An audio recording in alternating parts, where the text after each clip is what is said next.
the people in the colleges, students, and like definitely like the professors, they have this neo-Marxist type of indoctrination going on because they're like very open. What they sell into the young people is just this utopia, this idea that everything is going to be fine if you just hand out the power to a single person. I went through the college system here in the United States, and it's just obvious that that's what's happening.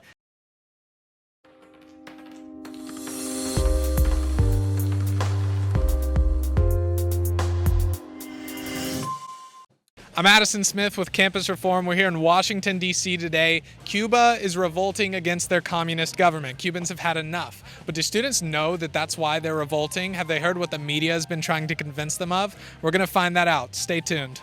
In Cuba right now, we're seeing the people of Cuba revolt, the first of its kind that we've seen in several decades. Do you know what Cubans are protesting? I actually have not kept up with the Cuba crisis right now. No. I do not know. Do you? Something about communism. I actually don't know. Isn't it like they're just unhappy with their government, basically, right? Yeah, it's issues with like food and water resources and just general mistreatment by their government. Not a ton about it. I know they're protesting for rights, something like that, yeah. I am honestly unsure of like what's really going on. They're protesting a oppressive government. They don't have access to basic necessities like, food, water, money, things like that. How do you think Cuba got to that point? I'm gonna be honest, I don't really know. I don't know either. I don't know, I would say like probably related to the government not providing. The restrictions and all that the government's putting on Cuba just keeps getting tighter and tighter, and the people keep getting poorer and poorer and poorer. Do you think it could have something to do with the fact that Cuba, for several decades now, has been a communist dictatorship? I mean, that's most definitely to blame in that situation. I mean, the U.S. has kind of, had their eyes set on Cuba. I feel like more U.S. interest in the area is kind of dictating the well-being of the people, less, the communist aspect. Yeah, I know that like, at least with like communism, the ideal communism and like the way it's supposed to be isn't necessarily the way it is. Yeah, because eventually people realize that, I'm not saying that America's perfect, but I think a democratic process is more fair. Probably, yes. Probably a bunch of things. That probably has something to do with it.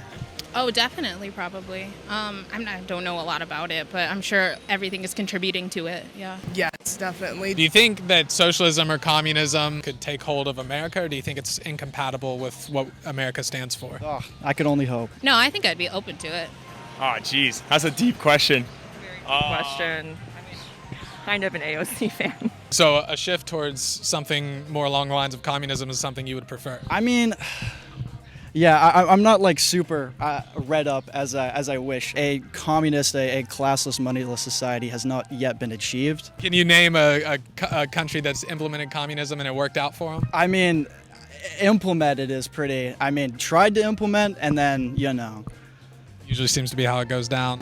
I would say China's kind of thriving right now. You think China's doing good? Yeah. But what about China's citizens? They don't really have the same rights that we do.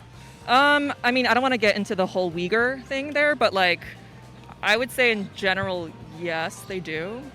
I don't think it's something that will ever take over just because there's a lot of greed in the U.S.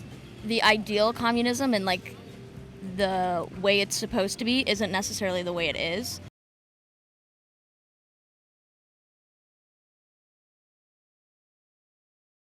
What we're seeing in America among young people is this shift where they're looking at communism favorably, they're looking at socialism favorably, and they're kind of turning their back on America, saying that, this country isn't all that great. To all those people, all I want to tell them, fly to Cuba, stay there. If you want to feel what communism, socialism, what is it? Because it's too easy to say it here. You think it's easy, you think everything's free, you think it's good, but it's really not. I'm from Cuba. I came when I was 12. And I know the difference between Cuba and United States. I love it here. What's your message to these college students? Listen to us, guys. Communism sounds beautiful in theory, but it can never be taken to practice. Understand that. Communism kills. They take everything. They tell you what to think, what to feel. They even control what music you listen to.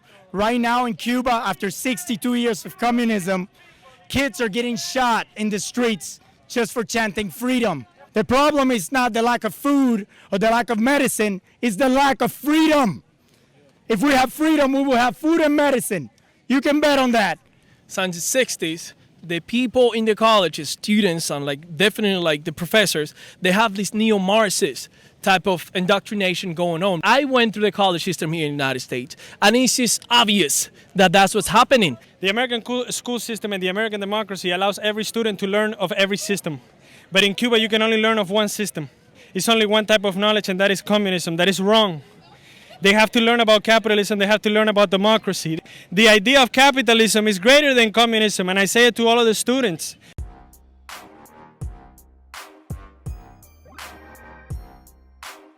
I'm Addison Smith. Thank you so much for watching. If you missed our last video, you can watch it here. And if you want to stay up to date on all of our upcoming videos, subscribe here.